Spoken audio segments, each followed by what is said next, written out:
you guys. I hope you're all doing well. And today I'm taking a stroll with my little baby. Although he's not so little anymore. This is Miles. Say hi. I really wanted to talk today about a very important subject about trauma, about physical abuse and mental abuse. If this triggers you, please exit out of the video.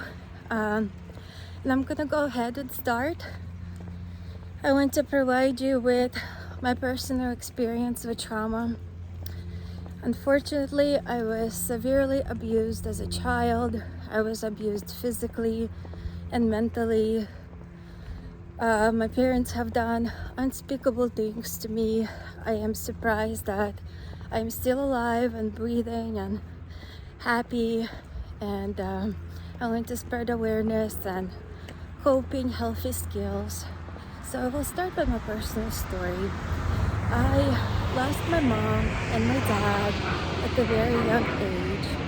At about 5 years old, I was placed into the orphanage in Russia, a city called Orenburg. It's about 2 hours away on a plane from Moscow, if that helps you to give a background.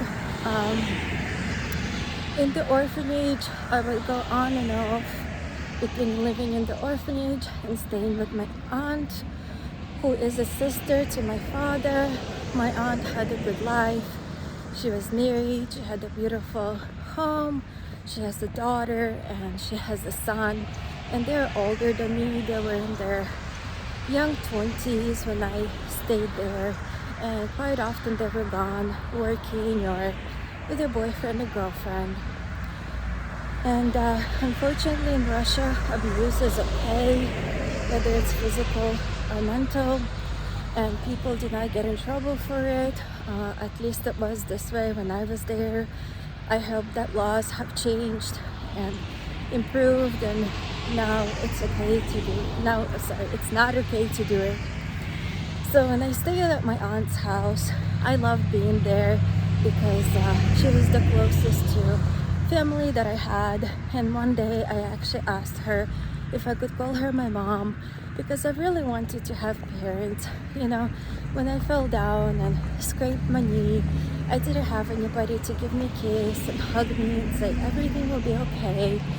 So I always dreamed of having parents. And despite the physical and mental abuse they have done to me as a child, I still love them. I don't feel the same way now. I have grown and understand now what they have done to me.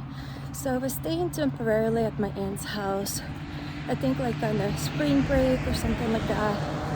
And I would spend quite often outside in the backyard with my friends. And there you have about 4 buildings and about a square section, and you have kids playground there, which all the kids hang out. And in Russia it is common to go and play in the ground.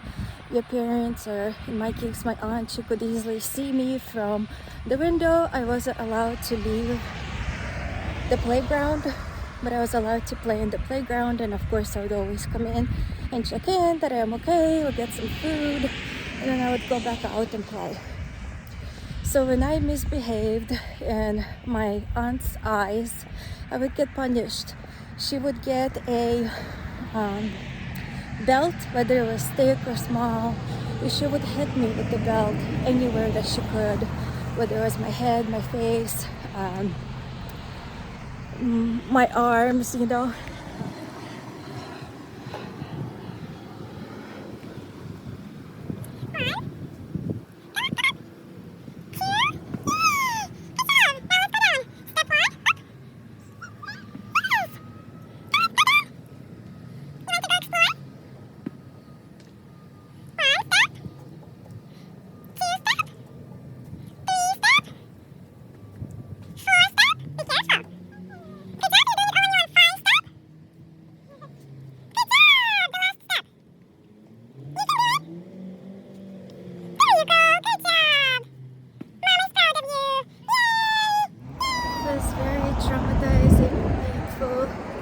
experience.